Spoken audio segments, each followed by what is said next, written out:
भूर्भुवः स्वः तत्सवितुर्वरेण्यं भर्गो देवस्य धीमहि धियो यो नः प्रचोदयात्।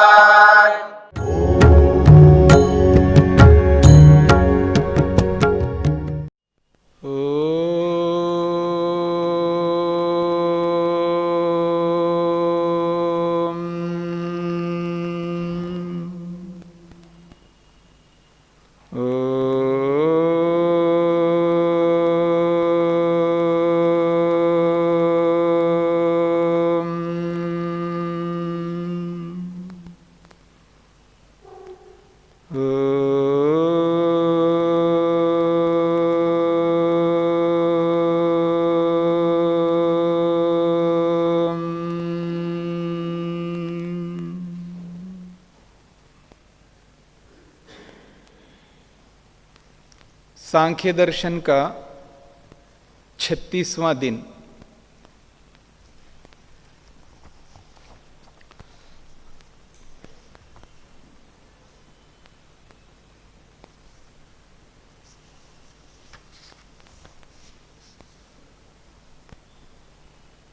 पीछे प्रसंग जो चला है, अकार्यत्वे अपि तद्योगः पारवश्यात्।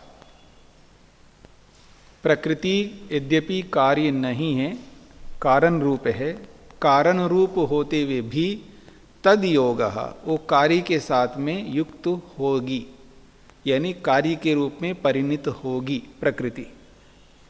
प्रकृति हमेशा प्रकृति के रूप में नहीं रहेगी, वो कार्य के रूप में भी आएगी, क्योंकि कार्यत्व धर्म उस प्रकृति में विद्यमान है। फिर कहा पारवश्यात्, और वो स्वतंत्र भी नहीं है, दूसरे के अधीन है। प्रकृति स्वतंत्र नहीं है, परवश है, दूसरे के वश में है। अब जिसके वश में प्रकृति है वो कौन है, उसके स्वरूप को यहां पर प्रस्तुत किया जा रहा है। यद वशा प्रकृति कथम भूतः सह परः इति आकांक्षायाम उच्यते। कह रहे हैं यद वशा प्रकृति, जिसके वश में प्रकृति है, स कथम भूतः, वह किस प्रकार का है, वो कैसा पर व्यक्ति है, इस आकांक्षा में सूत्र के माध्यम से स्पष्ट किया जा रहा है। सूत्र है सही सर्वविद सर्वकर्ता। जिसके वश में प्रकृति है वो कौन है, कैसा है, उसका क्या स्वरूप है, तो बताया जा रहा सही वह सर्वविद, वो सर्वविद कहलाता है, यानी सबको जानने वाला है। दुनिया में ऐसी कोई वस्तु नहीं है, कोई ऐसा पदार्थ नहीं है जो वह ईश्वर परमात्मा नहीं जानता हो। और एक बात कही है सर्वकर्ता, वो सबका करता है। संसार में जो कुछ भी हमें दिखाई दे रही है वस्तु, उसका निर्माण ईश्वर ने किया है, इसलिए वो सर्वकर्ता है, सबको बनाने वाला है। हमारे शरीरों को भी बनाने वाला है, मनुष्य के शरीरों को बनाने वाला, पशु पक्षी योनि, जितनी भी योनियां हैं उन सब योनियों को बनाने वाला, जितने भी जड़ पदार्थ दिख रहे हैं इन सब पदार्थों को बनाने वाला, इसलिए सर्वकर्ता, सबको उत्पन्न करने वाला है, सबको बनाने वाला है वह। स पर एव यह प्रकृति कार्ये परिणमयति। स पर, वो पर कौन है, यह जो प्रकृतिम, प्रकृति को, कार्ये परिणमयति, प्रकृति को कार्य के रूप में बदलता है, वो कौन है, तो कहा सर्वज्ञ, वो सर्वज्ञ हैं। सर्वविद को स्पष्ट किया है, वो सर्वज्ञ हैं, वो सबको जानता है। सर्वकर्ता, वो सबका निर्माता है, वो ही पुरुष विशेष, वो पुरुष विशेष है। सूत्रार्थ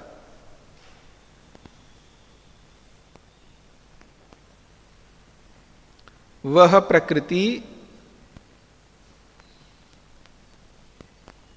प्रकृति जिस पर के वश में जिस पर के पर, वह प्रकृति जिस पर के वश में रहती है,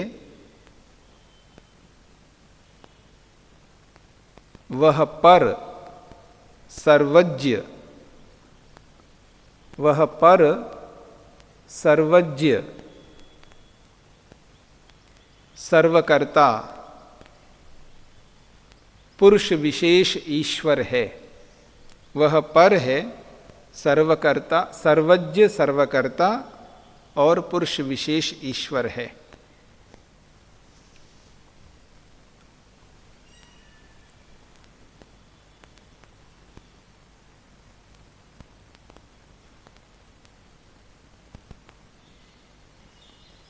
अच्छा, और एक बात कही जा रही है, ईदृशेश्वर सिद्धि सिद्धा, ऐसे ऐसे ईश्वर की सिद्धि होती है। देखिएगा, बहुत सारे लोग महर्षि कपिल को अनीश्वरवादी मानते हैं, यानी कपिल को ये माना जाता वो ईश्वर को नहीं मानता। कपिल मुनि ईश्वर को नहीं मानता, नास्तिक है, ऐसा लोग कहा करते हैं। देखिए, स्वयं कह रहे हैं ऐसे ऐसे ईश्वर की सिद्धि होती है। इस स्वरूप वाले ईश्वर को मैं मानता हूं, जो कि सर्ववित है, सर्वज्ञ है, सर्वकर्ता है। और लोग कैसे बोलते देखिएगा, समझ रहे हैं आप लोग? और लोग क्यों बोलते हैं, उस बोलने के पीछे कारण क्या है, आप में से कौन बताएंगे? हाँ जी, माइक लेकर के बोलिए।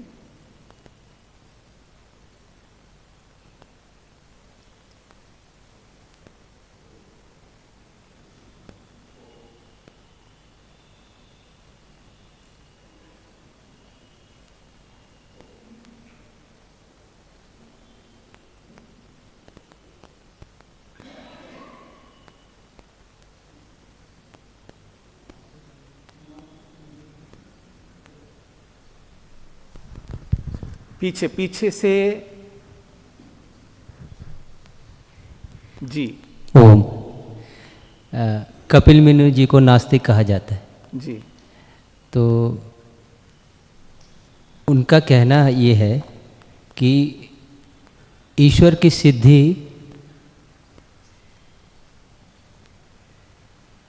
बोलिए।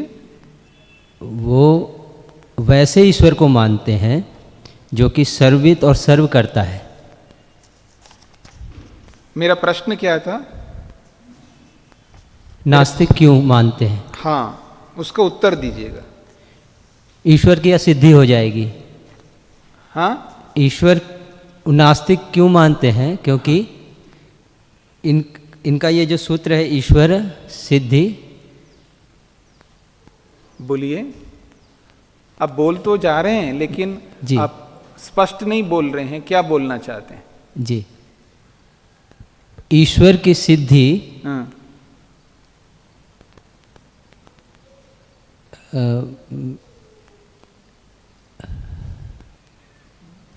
जी,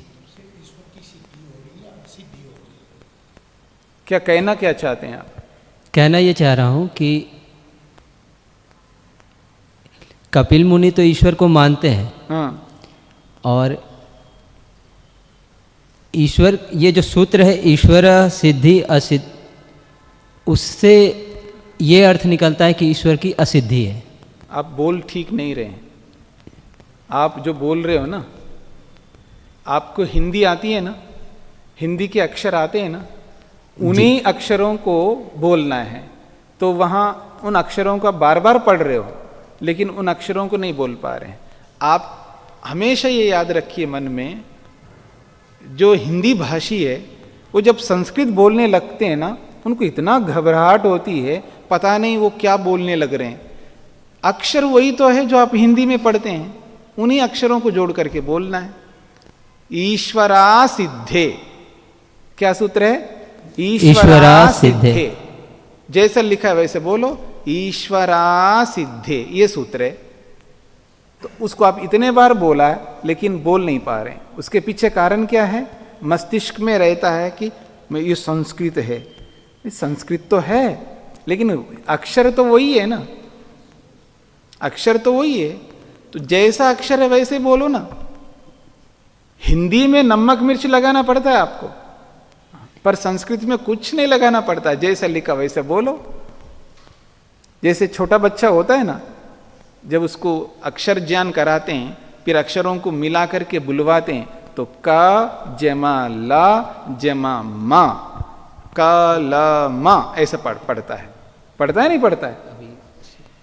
का ला मा, का जमा ला जमा मा, का ला मा ऐसा पढ़ता है। बच्चा ऐसा ही पढ़ता है ना, बचपन में पूरी बचपना में वो काला माँ पढ़ता रहता है, जैसा लिखा है अक्षर वैसे पढ़ता है, ठीक पढ़ता है। लेकिन वही बच्चा जब बड़े होकर के बोलता है तो कलम बोलता है, कलम। अब यहां क्या किया, नमक मिर्च लगा दिया। नमक मिर्च का मतलब ये हुआ है, माँ अक्षर पूरा है तो उसको आधा बोल दिया तो कलम बन गया। पकड़ में आ रहा है ना? आपको कुछ नहीं नमक मिर्च लगाना, यानी आपको कुछ नहीं, ना अक्षरों को खाना है ना अधिक बोलना है, जैसा है वैसे बोलो। संस्कृत यही है, कितना सरल है देखिए, कलम, ठीक है ना? तो ऐसे ही बोलो कलम। ऐसे ही रामचंद्र, तो रामचंद्र बोलो ना। अब रामचंद्र क्यों बोलते हो? संस्कृत में बोलना है तो रामचंद्र नहीं बोलना, रामचंद्र ऐसा बोलना है। हिंदी में बोल सकते हो रामचंद्र, लेकिन संस्कृत में अब हिंदी जैसा संस्कृत नहीं बोल सकते, संस्कृत को संस्कृत जैसा ही बोलना है। तो बहुत सरल है बोलना, ईश्वरा सिद्धे, बस हो गया। ये इसलिए बताया ताकि सबको समझ में आ जाए कि संस्कृत बोलना, संस्कृत पढ़ना और संस्कृत को समझना बहुत सरल है। कुछ भी नहीं करना है हमको, जैसा है वैसे बोलना है। ये ऐसा नहीं है कि बोलो कुछ, लिखो कुछ, समझो कुछ, ऐसी भाषा नहीं है ये, ठीक है ना? जैसा है वैसे बोलना है। तो अक्षरों को फिर बोलिए, देखते हैं। ईश्वरा सिद्धे, हाँ अब बोल दिया ना, ईश्वरा सिद्धे। इस सूत्र को ध्यान में रखते हुए लोग कहते हैं कि ईश्वर की सिद्धि नहीं होती है। इस सूत्र का अर्थ ये है, ईश्वरा सिद्धे का मतलब है ईश्वर की कोई सिद्धि नहीं होती है, ईश्वर ही नहीं है। ऐसा मान करके उस सूत्र को ध्यान में रख करके लोग कहा करते हैं कि कपिल मुनि नास्तिक है। लेकिन वो ईश्वरा सिद्धे सूत्र से पहले क्या सूत्र है, उसके बाद में क्या सूत्र है, उनको ना समझ करके वो लोग ऐसा बोलते हैं। ठीक है, ये उत्तर आपको देना था। आप बोल तो रहे थे लेकिन वो अक्षर नहीं निकल रहे जैसे निकलना चाहिए था। जी स्वामी। ठीक है, चलें। तो ईदृशेश्वर, ईदृशेश्वर सिद्धि ही सिद्धा। तो ईदृशीश्वर, ईदृशेश्वर ऐसा है ना, ईदृशेश्वर सिद्धि ही सिद्धा। इस प्रकार के ईश्वर की सिद्धि होती है। किस प्रकार के? जो सर्वज्ञ है, सर्ववित है, जो सबको जानता है, वो सर्वकर्ता, वो सबको बनाने वाला है। ऐसे ईश्वर की सिद्धि होती है। ईदृशस्य सर्वज्ञस्य सर्वकर्तु ईश्वरस्य सिद्धि सत्ता सिद्धा नित्या अबाध्या अनिवार्या न निवार्या। वो कहते हैं इस प्रकार के, किस प्रकार के? सर्वज्ञ, सबको बनाने वाला, सबको जानने वाले की सिद्धि या उसकी सत्ता, अथवा यूं कहिए वो नित्य है, सदा से है। अबाध्या, उसका खंडन कोई नहीं कर सकता। अनिवार्य, वो अनिवार्य है। न निवार्य, उसका निवारण नहीं कर सकते। यानी आप उसको नज़रअंदाज नहीं कर सकते कि दुनिया में कोई ईश्वर नहीं है, नहीं कर सकते, नहीं बोल सकते। बोलोगे तो बहुत मुसीबत है, क्योंकि इतने बड़े संसार को बनाने वाला कौन है बताना पड़ेगा आपको। तो बिना बनाने वाले के बन नहीं सकती कोई वस्तु। कितना ही साइंस में घुसो आप, कितनी सूक्ष्मता में जाओ, कितने ही बड़े साइंटिस्ट बनो, आपको ये स्वीकार करना पड़ेगा कि कोई भी वस्तु बुद्धिमत्ता पूर्वक बनती है तो उसको बनाने वाला कोई ना कोई बुद्धिमान होगा। वो कौन है ये एक अलग बात हो गई, लेकिन कोई तो है। तो वो कौन है, उसी को हम ईश्वर नाम से बोलते हैं। स्वामी जी, वो तर्क देते हैं कि ये सब कुछ अपने आप हो रहा है। नहीं, ये तर्क नहीं, ये तो कुतर्क है जी। हाँ, जी, मतलब तर्क ये नहीं होता, अपने आप कोई वस्तु नहीं बनती है जी। अपने आप वस्तु बनती है तो एक उदाहरण नहीं दे सकते हो, एक भी उदाहरण नहीं दे सकता कि ये अपने आप बन रही है। क्योंकि कोई भी वस्तु बुद्धिमत्ता पूर्वक बनती है तो उसके उदाहरण हम ढेर सारे देंगे आपको। आप जिस माइक को पकड़ करके बोल रहे हो वो माइक बुद्धिमत्ता पूर्वक बना है, उसको कोई बनाने वाला है। जिस मोबाइल का प्रयोग करते हो बुद्धिमत्ता पूर्वक बना है, कोई बनाने वाला है। कोई भी वस्तु आप देखो जिसको, वो बुद्धिमत्ता पूर्वक बनी है। रही बात वृक्ष वनस्पति, ये भी बुद्धिमत्ता पूर्वक बन रहे हैं, मतलब उसी समय में होते, अपने आप नहीं होते हैं। अपने आप होता है तो कहीं पर भी होना चाहिए, अपने आप ही हो रहा है। वो व्यवस्था कैसे कर सकते हो, यहां तो नहीं हो सकता, वहीं पर होगा।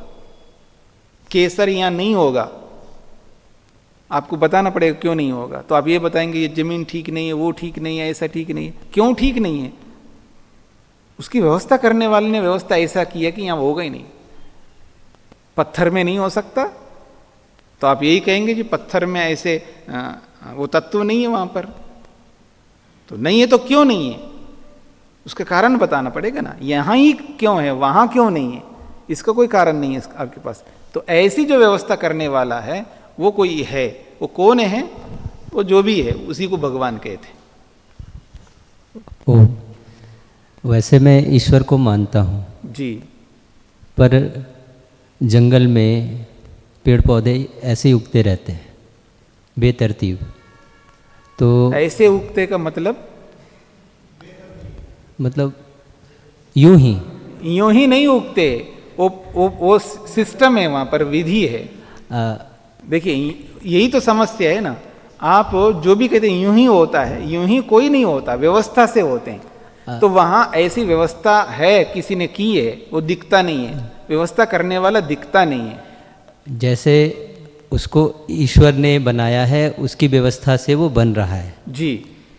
पर हम ईश्वर को मान रहे हैं तब ये बात आती है। नहीं मानते तो मानना पड़ेगा, कुछ भी इसमें कोई और विषय नहीं है। केवल आग्रह करके आप नहीं मानो होते हुए को भी, वो एक अलग बात है। भाई जहां व्यवस्थित कोई क्रिया हो रही है, जहां कहीं भी व्यवस्थित क्रिया हो रही है तो उस व्यवस्था को देने वाले को बताना पड़ेगा। बिना व्यवस्था देने वाले की व्यवस्था नहीं होती है, ये साइंस को जानने वाले को मानना पड़ता है। ये अलग बात है, उसके साइंस में वो व्यवस्थापक नहीं दिखता, वो नहीं दिखा सकते, इसलिए वो इधर उधर दाएं बाएं होते रहते। लेकिन उनके मन में भी ये बात रहती है कि व्यवस्थित तो हो रहा है, और ये व्यवस्थित हो रहा है तो इस व्यवस्था को कोई तो व्यवस्था कर रहा है। कौन कर रहा है? कोई शक्ति कर रही है, कोई वो कहता है नेचर ही कर रही है, नेचर ही कर रहा है वो व्यवस्था। भाई नेचर कर रहा है तो वो नेचर कौन है व्यवस्था करने वाला? हम ये थोड़ा कह रहे कोई आदमी है, हम आदमी को थोड़ा कह रहे हैं, कोई मनुष्य कर रहा है ये व्यवस्था। या आजकल जो भगवान बने बैठे हैं, हनुमान और रामचंद्र और कृष्ण, ये सब ये करते हैं, हम ये थोड़ा कह रहे हैं ये करते हैं। ये सब मनुष्य थे, महापुरुष थे, महान व्यक्ति थे, इसमें हमें कोई आपत्ति नहीं। वो बहुत बड़े राजा महाराजा लोग थे और बहुत अच्छे थे, नियमों का पालन करते थे, ठीक है ना, आदर्श थे हमारे लिए, हमारे पूज्य थे। जैसे हम अपने माता पिता की पूजा करते हैं ऐसे उनकी भी पूजा करते हैं, इसमें भी हमें कोई आपत्ति नहीं है। लेकिन वो भगवान नहीं है, अर्थात वो इस संसार को बनाने वाले नहीं है, सृष्टि को उत्पन्न करने वाले नहीं है, ठीक है। हम उस शक्ति को मान रहे हैं जो दिखती नहीं है, को आकृति के रूप में नहीं आ सकती है। तो भगवान जो शब्द, ईश्वर शब्द जो है, लोगों के मस्तिष्क में कोई अल्लाह के नाम से, कोई ईसा के नाम से, कोई चतुर्भुज के नाम से, कोई शिव के नाम से, कोई किसी के नाम से ये बैठा हुआ है। ऐसे भगवान को साइंटिस्ट लोग मानते नहीं है, हम भी नहीं मानते ऐसे भगवानों को। लेकिन हम उस शक्ति की बात कर रहे हैं जो शक्ति दिखती नहीं है, ऐसा पावर है जो बिल्कुल नहीं दिखता लेकिन व्यवस्था दे रही है वो शक्ति, और उसी शक्ति को हम नाम रख रहे हैं, ईश्वर बोल रहे हैं उसको। अब उस ईश्वर नाम से आपको एलर्जी है, आपको पसंद नहीं आता है तो कोई बात नहीं, इस नाम को हटा दो, आप किसी भी नाम से जान लेना। कोई शक्ति है, वो शक्ति व्यवस्था दे रही है, चाहे जंगल हो चाहे कोई भी हो। बिना व्यवस्था के कोई व्यवस्थित क्रिया नहीं होती है। जंगल में भी जब चाहे तब नहीं होता है, ऋतु के अनुसार होता है। जंगल तो आज भी है, अब नहीं होगा, ऋतु आएगी तब हो जाएंगे, तो व्यवस्था है वहां पर। बरसात होगी तो होगी, बरसात लगातार वहां हो रही होती है घने जंगलों में, तो लगातार कुछ ना कुछ हो रही होती, तो उसकी व्यवस्था है वहां पर। ऐसे भी जंगल हैं जहां बरसात ही नहीं हो रही है, वहां कुछ नहीं हो रहा है, इसका मतलब व्यवस्था है। तो जहां व्यवस्था है तो व्यवस्था कोई तो दे रहा है, जो भी दे रहा है वो भगवान है। नाम से आपको पसंद नहीं है तो आप कोई नाम रख देना, ये बात है। चले स्वामी जी, उस व्यवस्था के पीछे कार्य कारण का सिद्धांत काम कर रहा होता है, ऐसा मानने? हाँ, कार्य कारण कोई भी हो, लेकिन वो व्यवस्था नियम पूर्वक होती है। तो जहां नियम पूर्वक व्यवस्था होती है तो नियम देने वाला कोई होता है। संसार में कोई ऐसा आप नहीं दिखा सकते कि ये सब नियम से चल रहे हैं लेकिन इसका नियम करने वाला कोई नहीं है। जिन जिन को हम नियम पूर्वक देख रहे हैं उन सारे नियमों के पीछे कोई ना कोई नियामक होता है, ठीक है ना। ऐसे वहां पर भी नियम पूर्वक काम हो रहा है तो वहां कोई ना कोई नियामक है, हम नहीं देख पा रहे हैं इसलिए वो नहीं होता, ये कोई हेतु नहीं है, ठीक है। और वो भी मानता है, साइंटिस्ट भी मानता है, बड़े बड़े साइंटिस्टों ने माना है कि हाँ कुछ तो है, वो क्या है वो नहीं जानते, ठीक है जी। फिर भी वो बोलते हैं जी ये तो ऐसे ऐसे, मतलब पानी कैसे बनता है जी, तो बता देंगे नाइट्रोजन वो ये मिल करके बनता है, लेकिन वो उसी रेशों में मिल करके बन रहा है, आ रहा है, वो आप तो नहीं मिला रहे हो, फिर भी व्यवस्था से मिल रहा है वो। आप बना करके मिला करके आप भी बनाते हो, तो आप बनाने पर आपके द्वारा पानी बन रहा है वो, लेकिन आप नहीं बना रहे हो, फिर भी वो मिल करके बन रहा है वो। मतलब उसमें उसको ये पता नहीं है ना जड़ को कि कितनी मात्रा में नाइट्रोजन मिलना चाहिए, हाइड्रोजन मिलना चाहिए, उनको पता नहीं है, पर वो व्यवस्थित से मिल रहा है, एक नियम से मिल रहा है, फिर पानी बनता जा रहा है। तो वो व्यवस्था कौन दे रहा है, सारा प्रश्न जो है उस व्यवस्था के ऊपर है। उस व्यवस्था को, उस साइंटिस्ट को, उस वैज्ञानिक को स्वीकार करना ही पड़ेगा। हाँ जी, तो कह रहे हैं योगिनाम अबाह्य प्रत्यक्षम प्रथमाध्याये अस्माभिः सांख्यै प्रदर्शितम। योगियों को अबाह्य प्रत्यक्ष होता है, समाधि प्रत्यक्ष होता है, ये बात प्रथमाध्याय में सांख्य के सूत्रों के द्वारा अस्माभिः प्रदर्शितम, हमारे द्वारा प्रदर्शित किया गया है। भाष्यकार कहना चाह रहे हैं तथा भूतेन योगिनाम अबाह्य प्रत्यक्षेन श्रुत्या च सिद्धि। ऐसे योगियों को होने वाले आंतरिक प्रत्यक्ष से और श्रुति से भी सिद्ध होता है कि इस प्रकार का ईश्वर धरती पे है, यानी इस संसार में है, और वो नित्य है, अनिवार्य रूप में है। जैसा कि तैत्तिरीय उपनिषद में कहा त्वमेव प्रत्यक्षम ब्रह्मासि, ये परमेश्वर मैं आपको प्रत्यक्ष मानता हूं, योगी व्यक्ति कह रहा है। स विश्वकृत विश्ववित् आत्मयोनि ज्यः कालकालः गुणी सर्वविद्यः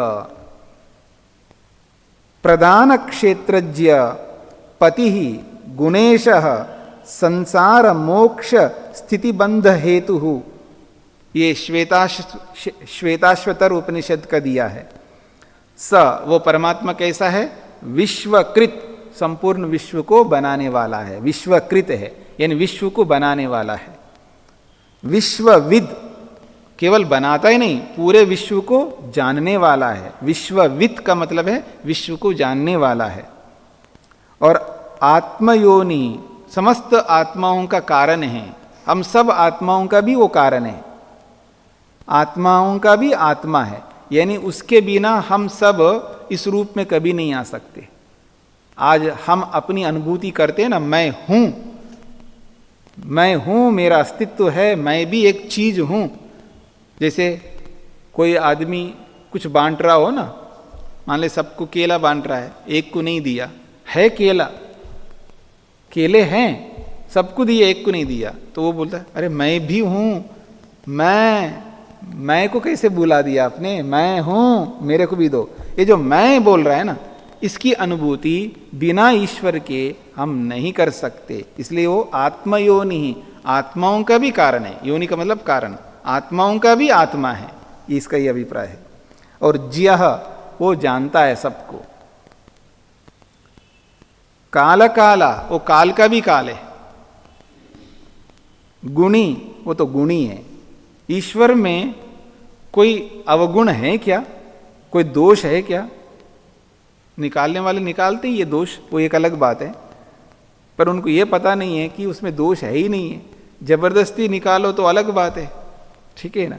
कोई महागुणी हो, उसके अंदर जबरदस्ती दोष निकालो आप, नहीं इतना बड़ा तरबूज है, इतने बड़े बड़े तरबूज है, क्या है, जमीन में पैदा किया, बड़े वृक्ष में बनाना चाहिए, बड़े वृक्ष में लगाना चाहिए, ठीक है लगा देंगे, टूटेगा तो सिर पर गिरेगा फिर आपका। बड़े बड़े कद्दू होते हैं, 40-40, 50-50 किलो के, 100-100 किलो के कद्दू होते हैं, हाँ बड़े बड़े कद्दू होते हैं। जमीन में बनाया भगवान ने, कैसा भगवान है, बहुत बड़ा मोटा वृक्ष बना करके वृक्ष पे लगाना चाहिए 50 किलो का कद्दू, और गिर जाए तो सिर पर गिर जाए और मर जाए, ठीक है ना। तो गन्ने में ऐसे खड़े खड़े गन्ने में मीठास लगाया है, चंदन में गंध लगाया है, पता नहीं ऐसे कैसे कुछ ना कुछ बोल करके ईश्वर को दोष देने का प्रयास करता आदमी। कितना ही देते रहे ना दोष, हम उनसे बुद्धिमान ज्यादा है ना, इसलिए दोष देते हैं। दोष किस में देखते हैं हम लोग? दूसरों में देखते हैं। क्यों देखते हैं? क्योंकि हमको दिखाई दे रहा है दोष उसका, इसका मतलब हम ज्ञानी है, हाँ हम सब ज्ञानी हैं, हम उसमें दोष देख रहे हैं। वो गलत कर रहा है आदमी, मैं जानता हूं वो गलत कर रहा है, तो भगवान भी गलत कर रहा है, क्योंकि हम जानते हैं। तो ऐसा कोई व्यक्ति दोष दे तो अलग बात है, लेकिन ऐसा दोष दे ही नहीं सकते, ना समझ के कारण से देता है ना कई बार व्यक्ति। बच्चा जो है ना, माँ को गलत बोलता रहता, आप कुछ नहीं करते हो मेरे लिए, आप क्या हो, मैं जो मांगता हूँ देते नहीं हो, आप कुछ नहीं हो, आप क्या माँ हो, ऐसा बोलता रहता है, क्योंकि वो जानता नहीं है। कब जानता है? जब खुद बाप बन जाए या खुद माँ बन जाए, तब जानते हैं कि माँ का मतलब क्या होता है, पिता का मतलब क्या होता है, ठीक है ना। विद्यार्थी दोष देता रहता अध्यापक, जब खुद अध्यापक बन जाएंगे तब पता लगेगा, सबके साथ लागू होगा। खुद माँ बन जाओ, खुद पिता बन जाओ, खुद अध्यापक बन जाओ, ठीक है, तब पता लगेगा हम कि वो क्या है। तो ऐसे ही ईश्वर को भी रोज सुबह उठते ही कितने लोग गाली निकालते हैं, दुनिया भर के लोग हैं गाली निकालते ईश्वर को, मेरा बेटा खा लिया, मेरा वो खा कर दिया, मेरा नुकसान कर दिया। भगवान को बोल रहे हैं, भगवान को बोल रहे हैं कि मेरे बेटे को खा लिया भगवान ने, दोष देते हैं, मतलब दुश्मनी है आपके साथ में भगवान की, आपके बेटे को खा लिया, दुश्मनी है कि आपका ही नुकसान कर दिया, बाकियों को बचा दिया और आपका नुकसान कर दिया। एक ओर से भगवान को न्यायकारी मानते हैं, एक ओर से भगवान मानते हो, और दूसरी ओर उसी को गाली दे रहे हो। ये सब ना समझ के कारण से होता है ना। तो यही कह रहे हैं कि वो ज्ञः, वो सब जानता है। द्यो शान्तिरन्तरिक्षं शान्तिर्पृथिवी शान्तिरापः शान्तिरोषधयः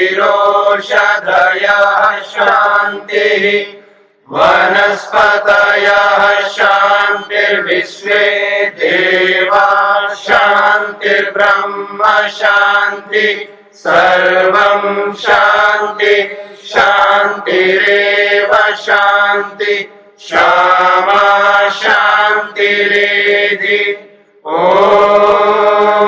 शान्तिः शांति शांति